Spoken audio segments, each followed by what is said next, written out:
Hello, ഇന്ന് കുറച്ച് school supplies നോക്കാം. അപ്പോൾ ആദ്യം നമുക്ക് ഇതുപോലത്തെ ഒരു പൗച്ച് എങ്ങനെ ഉണ്ടാക്കുന്നതെന്ന് നോക്കാം. ഇതുപോലത്തെ ഒരു പ്ലാസ്റ്റിക് കവർ വേണം. ഇതെനിക്ക് ഒരു ഉടുപ്പ് മേടിച്ചപ്പം കിട്ടിയതാണ്. പിന്നെ ഞാൻ എടുത്തിട്ടുള്ള കുഞ്ഞു കുഞ്ഞു സ്റ്റാർസ് ആണ്. നിങ്ങളുടെ കയ്യിൽ ഇതില്ലെങ്കിലും വിഷമിക്കണ്ട. ഇതിന് പകരം ഗ്ലിറ്റർ യൂസ് ചെയ്താലും മതി. ഓളുടെ ഒരു പഴയ ബോയ്ക്കകത്തുണ്ടായിരുന്ന സ്റ്റാർസ് ആണ് ഞാൻ ഉപയോഗിച്ചിരിക്കുന്നത്. അപ്പോൾ സ്റ്റാർസ് എല്ലാം അകത്തോട്ട് കുടഞ്ഞിട്ടിട്ട് നമ്മൾ ആ ഓപ്പണിംഗ് അങ്ങ് സെലോ ടേപ്പ് വെച്ച് കവർ ചെയ്യണം. പിന്നെ നമ്മളിട്ട സ്റ്റാർസ് എല്ലായിടത്തും എത്തത്തക്ക രീതിയിൽ ആക്കി കൊടുക്കണം. ഗ്ലിറ്റർ ആയിട്ടിരുന്നെങ്കിൽ എനിക്ക് തോന്നില്ല ഈ പ്രശ്നം ഉണ്ടാവുമെന്ന്. അതങ്ങനെ അങ്ങ് ഒട്ടിയിരിക്കും. ഇതിപ്പോൾ സ്റ്റാർസ് ആയതുകൊണ്ട് അങ്ങോട്ടും ഇങ്ങോട്ടും അനങ്ങുന്നുണ്ട്, പക്ഷെ സാരമില്ല, അതൊരു രസമാണ്. ഇനി ഇതിനെ പേഴ്സിൻ്റെ ഷേപ്പിൽ മടക്കി കൊടുക്കണം. അതായത് താഴേന്ന് മുകളിലോട്ട് 3/4 വരെ മടക്കണം. പിന്നെ ബാക്കിയുള്ളതാണ് ഓപ്പണിംഗ് ആയിട്ട് വരുന്നത്, അത് താഴോട്ട് മടക്കണം. താഴേന്ന് മുകളിലോട്ട് ആദ്യം മടക്കിയില്ലേ, ആ ഭാഗം നമ്മൾ സൈഡിൽ സെലോ ടേപ്പ് വെച്ച് ഒട്ടിച്ചു കൊടുക്കണം. കാരണം അതായിരിക്കും നമ്മുടെ പേഴ്സിൻ്റെ അറയായിട്ട് വരുന്നത്. അതുകൊണ്ട് രണ്ട് സൈഡും ഒട്ടിച്ചു കൊടുക്കണം. അപ്പം നമ്മുടെ പൗച്ച് ഏകദേശം കംപ്ലീറ്റ് ആയിട്ടുണ്ട്. ഇത് ഡെക്കറേറ്റ് ചെയ്യാൻ വേണമെങ്കിൽ നമ്മുടെ കയ്യിലുള്ള സ്റ്റിക്കേഴ്സോ എന്തെങ്കിലുമൊക്കെ ഉപയോഗിക്കാം. ഞാൻ എടുത്തിരിക്കുന്ന ഒരു യൂണിക്കോണിൻ്റെ പടമാണ്. അത് കാർഡ്ബോർഡിൽ ഒട്ടിച്ച് വെട്ടിയെടുത്ത്. ഇത് ഞാൻ പേഴ്സിൽ നിന്ന് എടുത്ത ഒരു പിക്ചറാണ്. ഇത് വേണമെങ്കിൽ നിങ്ങൾക്ക് പോസ് ചെയ്ത് സ്ക്രീൻഷോട്ട് എടുത്താൽ നിങ്ങൾക്ക് വേണമെങ്കിൽ ട്രേസ് ചെയ്യാം. പിന്നെ നമുക്ക് വേണ്ടത് ഇതുപോലെ ഡബിൾ സൈഡ് ടേപ്പാണ്. ശരിക്കും നമ്മുടെ പേഴ്സ് ഓപ്പൺ ചെയ്യാനും ക്ലോസ് ചെയ്യാനും ഉപയോഗിക്കുന്നത്.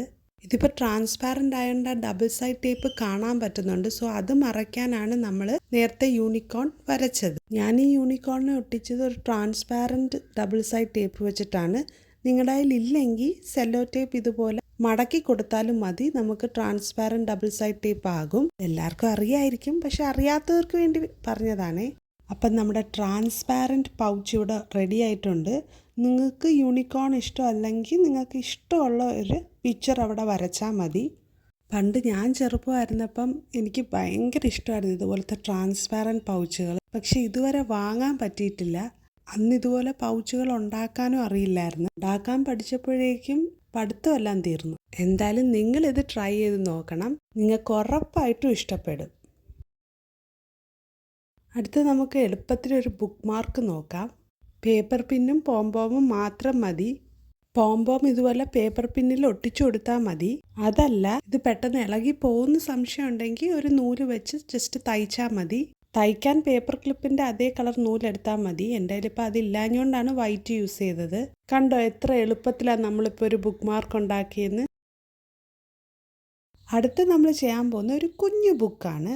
അതിന് ഒരു A4 സൈസ് പേപ്പർ എടുക്കണം. അത് ഹാഫായിട്ട് മടക്കണം, വീണ്ടും ഹാഫായിട്ട് മടക്കണം.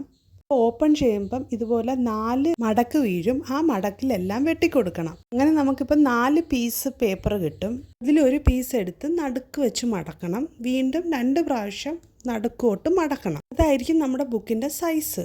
ഇനി ബാക്കിയുള്ള 3 പേപ്പറും ഇതേ സെയിം പ്രൊസീജിയർ തന്നെ ചെയ്യണം.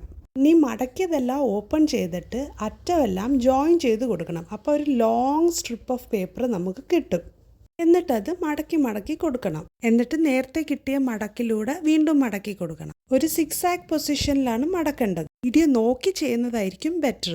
പിന്നെ ഈ സ്റ്റെപ്പ് ഓപ്ഷണലാ. അതായത് മടക്കുന്നതിൻ്റെ മുന്നേ ബാക്ക് സൈഡ് ജസ്റ്റ് ഒന്ന് ഗം തേച്ച് കൊടുത്താൽ ആ പേജസ് എല്ലാം കറക്റ്റായിട്ടിരിക്കും. പിന്നെ നമ്മൾ സാധാരണ ചെയ്യുന്ന പോലെ അറ്റം ഗം തേച്ച് കൊടുക്കണം. ഇനിയും വേണ്ടുന്നത് ബുക്കിൻ്റെ കവറാണ്. A4 സൈസ് 4 മടക്കിയതിൽ ഒരു ഭാഗം മാത്രമാണ് നമ്മൾ കവറായിട്ട് യൂസ് ചെയ്യുന്നത്. കട്ട് ചെയ്ത ഭാഗം നടുക്ക് വെച്ച് മടക്കണം. എന്നിട്ട് അത് ഓപ്പൺ ചെയ്തിട്ട് 2 സൈഡിൽ നിന്നും നടുക്കോട്ട് മടക്കണം. പിന്നെ താഴെ നിന്ന് മുകളിലോട്ട് നടുക്ക് വെച്ച് മടക്കണം. എന്നിട്ട് അത് ഓപ്പൺ ചെയ്തിട്ട് 2 സൈഡിൽ നിന്നും അകത്തോട്ട് മടക്കണം. ഇപ്പം നമുക്ക് ബുക്കിൻ്റെ ഒരു കവർ കിട്ടും.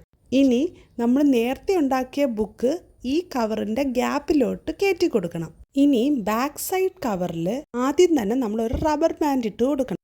എന്നിട്ട് വേണം ബുക്കിൻ്റെ ലാസ്റ്റ് പേജ് കവറിൽ ഇൻസേർട്ട് ചെയ്ത് കൊടുക്കാൻ. നമുക്കിത് വെച്ച് നന്നായിട്ട് ക്ലോസ് ചെയ്യാൻ പറ്റും. സാധാരണ നമ്മൾ ഗമ്മൊക്കെ തേച്ചാണ് ഇങ്ങനത്തെ ബാൻഡ് ഒട്ടിക്കുന്നത്. പക്ഷേ ഇത് അങ്ങനെ ഒരു ആവശ്യമില്ല. നമ്മുടെ കയ്യിലുള്ള റബ്ബർ ബാൻഡ് വെച്ച് തന്നെ അത് ഒരു ഗം തേക്കാതെ തന്നെ നമുക്ക് ബുക്കിന് ക്ലോഷേഴ്സ് ഉണ്ടാക്കാൻ പറ്റും. കവറിൻ്റെ ഡിസൈൻ നിങ്ങൾക്ക് ഇഷ്ടമുള്ളത് വരയ്ക്കാം. വേണമെങ്കിൽ നിങ്ങളുടെ പേരൊക്കെ എഴുതി അത് പേഴ്സണലൈസും ചെയ്യാം. അടുത്തൊരു ഫ്ലോപ്പായ ഒരു ക്രാഫ്റ്റാണ്. എൻ്റെ മനസ്സിൽ ഇതുപോലത്തെ ഒരു പെൻസിൽ ടോപ്പറായിരുന്നു, പക്ഷെ തുടക്കം തന്നെ പാളിപ്പോയി. ഒരു ലൈറ്റ് കളർ നൂലായിരുന്നു എൻ്റെ മനസ്സിൽ, പക്ഷെ ലൈറ്റ് കളർ നൂലൊന്നും കയ്യിലില്ലായിരുന്നു. അങ്ങനെ ഉള്ള നൂല് വെച്ച് പോം ഉണ്ടാക്കാൻ നോക്കി, പക്ഷെ ഉണ്ടാക്കി വന്നപ്പം ഏതാണ്ട് ഈ ഷേപ്പായി. ഇത് കണ്ടപ്പോൾ ഞാൻ ആലോചിക്കുക, പച്ച കളറായിരുന്നെങ്കിൽ കറക്റ്റ് കൊറോണ വൈറസ് പോലെ ഇരുന്നേനെ. പിന്നെ എത്ര വെട്ടിയിട്ടും അങ്ങോട്ട് തൃപ്തി വരുന്നില്ലായിരുന്നു. എനിക്ക് തോന്നുന്നു ഞാൻ കുറച്ചും കൂടെ റൗണ്ട്സ് ഇട്ടിരുന്നെങ്കിൽ ഒരു പക്ഷേ ഫ്ലഫി പോം കിട്ടുമായിരുന്നേനെ. പക്ഷേ കയ്യിലുള്ള നൂല് തീർന്നു പോകുമോ എന്ന് പേടിച്ച് ഞാൻ പിശുക്ക് കാണിച്ചു. പിന്നെ ഒരു പൂവിൻ്റെ ഷേപ്പ് ആക്കാനൊക്കെ നോക്കി, പക്ഷേ നടന്നില്ല. സത്യം പറഞ്ഞാൽ ഇതുവരെ ഒരു നല്ലൊരു പോം എനിക്ക് ഉണ്ടാക്കാൻ പറ്റിയിട്ടില്ല. പണ്ട് സ്കൂളിൽ പഠിച്ചുകൊണ്ടിരുന്നപ്പം ഇതുപോലെ നൂല് വെച്ചുള്ള ഒരു പാവേന ഉണ്ടാക്കണം. ഞാൻ ഉണ്ടാക്കി വന്നപ്പം വേറെ എന്തോ ആയി. ഇതിനെ വേണമെങ്കിൽ നമുക്കൊരു ഒക്ടോപ്പസ് എന്നൊക്കെ വേണമെങ്കിൽ വിളിക്കാം അല്ലേ? ഒരു ഒക്ടോപ്പസിൻ്റെ ഷേപ്പൊക്കെ ഉണ്ട്. പിന്നെ ഇതിനു മുന്നേ ഞാൻ പേപ്പർ സ്കെയിൽ ഉണ്ടാക്കി ഷോർട്സ് ആയിട്ട് അപ്ലോഡ് ചെയ്തിട്ടുണ്ട്. കാണാത്തവർ എന്തായാലും കാണണം. പിന്നെ ഇത് മാത്രമല്ല, പാർട്ട് 2 ഉടനെ അപ്ലോഡ് ചെയ്യും. അതിനകത്ത് വേറെയും കുറേ ഐറ്റംസ് ഉണ്ട്. ഇഷ്ടപ്പെട്ടാൽ ലൈക്ക്, ഷെയർ, കമൻറ്റ്, സബ്സ്ക്രൈബ് എല്ലാം ചെയ്യാൻ മറക്കല്ലേ.